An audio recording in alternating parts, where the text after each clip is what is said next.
সহকর্মী শহীদুল ইসলাম হীরা এবং ময়মনসিংহের ধোবাউড়ায় আছেন ওবায়দুল হক। আমরা প্রথমে সরাসরি যাব হীরার কাছে। এমন ভয়াবহতা দেখলো শেরপুরবাসী।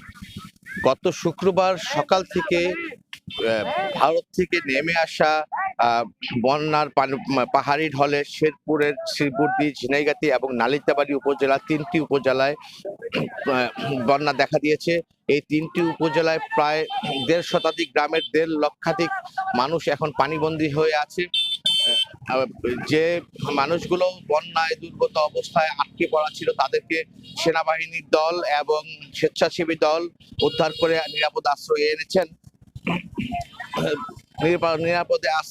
নিরাপদে আশ্রয়ে রয়েছেন এখন সবাই। আমরা যতটুকু জানতে পেরেছি, আমি জেলা প্রশাসনের সাথে কথা বলেছি এবং সেনাবাহিনীর সাথে কথা বলেছি, তারা আমাকে জানিয়েছেন এই মুহূর্তে এখন আর কোথাও আটকে পড়া কোনো দুর্গত মানুষ নেই। এখন আমি দুর্গত মানুষদের সাথে বিভিন্ন আশ্রয় কেন্দ্রে গিয়ে কথা বলেছি, তারা আমাকে জানিয়েছেন এই মুহূর্তে তাদের শুধুমাত্র দরকার ত্রাণ সহায়তা। তাদের দরকার এখন ত্রাণ সহায়তা। এই মুহূর্তে মানুষ অনেকে আমরা দেখেছি নিম্নবিত্ত, মধ্যবিত্ত এবং উচ্চবিত্ত পরিবারও অনেকে এখন বাড়িঘর ছেড়ে আশ্রয় কেন্দ্রে অবস্থান নিয়েছে, কেউ রাস্তায় অবস্থান নিয়েছে। তাদের রান্না বান্না, খাওয়া দাওয়া এখন পর্যন্ত কোনো নিশ্চয়তা পাচ্ছেন না। এখানে শুধুমাত্র একটা বিষয়ই আমরা তাদের কাছে জানতে পেরেছি, তাদের কাছ থেকে শুধুমাত্র তারা এখন ত্রাণ চাচ্ছেন, তাদের কাছে এখন ত্রাণ পৌঁছে দেওয়ার জন্য তারা অনুরোধ করছেন। আমরা দেখেছি বিভিন্ন সরকারি বেসরকারি সংস্থা থেকে তাদেরকে ত্রাণ দেওয়া হচ্ছে। আমি দেখেছি সেনাবাহিনীর পক্ষ থেকে তাদেরকে ত্রাণ দেওয়া হয়েছে, র্যাবের পক্ষ থেকে তাদেরকে ত্রাণ পৌঁছে দেওয়া হয়েছে এবং বিভিন্ন ব্যক্তি পর্যায়েও দুর্গত মানুষের কাছে ত্রাণ পৌঁছে দেওয়া হয়েছে।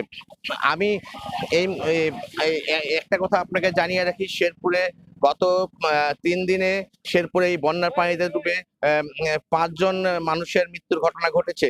তো এই ছিল আমার কাছে শেরপুরে বন্যা পরিস্থিতি নিয়ে সর্বশেষ তথ্য। এখন আমরা চলে যাব ময়মনসিংহের ধোবাউড়ায় আছেন আমাদের সহকর্মী ওবায়দুল হক, আমরা চলে যাচ্ছি তার কাছে।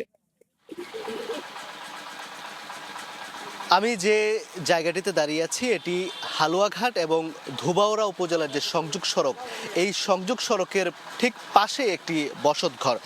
আপনারা নিশ্চয়ই দেখতে পাচ্ছেন যে এই একেবারে সংযোগ সড়কের পাশের একটি সড়কের পাশের ঘরের যদি এই অবস্থা হয় যে নৌকা দিয়ে চলাচল করতে হচ্ছে, কোমর সমান পানি, তাহলে ঠিক এই নিচের যে বাড়িগুলো আছে, এলাকাগুলো রয়েছে, সেই এলাকার কি অবস্থা নিশ্চয়ই এটা থেকেই অনুমান করা যায়। এই গতকাল রাতভর বৃষ্টির কারণে কিন্তু পানি বৃদ্ধি পেয়েছে। আমরা যে সড়কটি গতকালও শুকনো দেখেছি সেটি এখন হাঁটু সমান পানি এবং এই যে রাস্তাগুলো রয়েছে সেই রাস্তাগুলো পানিতে নিমজ্জিত থাকার কারণে হালুয়াঘাট এবং ধোবাউড়া সদরের সঙ্গে আসলে মানুষের যাতায়াত কিন্তু অনেকটাই এখন বন্ধ হয়ে গেছে। পাশাপাশি বিদ্যুৎ সংযোগ না থাকায় কিন্তু মানুষের দুর্ভোগ চরমে পৌঁছেছে। আপনারা নিশ্চয়ই দেখতে পাচ্ছেন যে আশেপাশের যত বাড়িঘর আছে সব কিছুই কিন্তু তলিয়ে গেছে। মানুষ কিন্তু নিদারুণ কষ্টে কিন্তু দিনাতিপাত করছেন। তারা চেষ্টা করছেন যে কিছু জায়গায় এই যে গবাদি পশু সেগুলোকে নিয়ে আসলে তারা অবস্থান নেওয়ার চেষ্টা করছেন। কেউ চেষ্টা করছেন যে নিরাপদ আশ্রয়ের খোঁজে বা আত্মীয় স্বজনের বাড়িতে গিয়ে তারা নিরাপদ জায়গায় যাওয়ার চেষ্টা করছেন। কেউ আবার যে আশ্রয়স্থল রয়েছে যে সেগুলোতে যাওয়ার চেষ্টা করছেন। সব মিলিয়ে কিন্তু বলা চলে যে এই যে হালুয়াঘাট এবং ধোবাউড়ার যে বন্যা পরিস্থিতি সেটি কিন্তু ক্রমেই অবনতি হয়েছে। এবং সর্বশেষ আরেকটি দুঃসংবাদ দিয়ে শেষ করতে চাচ্ছি, সেটি হচ্ছে যে ময়মনসিংহের ফুলপুর উপজেলাতেও কিন্তু পানি ঢুকে পড়েছে নালিতাবাড়ী উপজেলা দিয়ে। সেই পানিতে কিন্তু ইতিমধ্যে ৫,০০০ মানুষ পানিবন্দী হয়ে পড়েছে।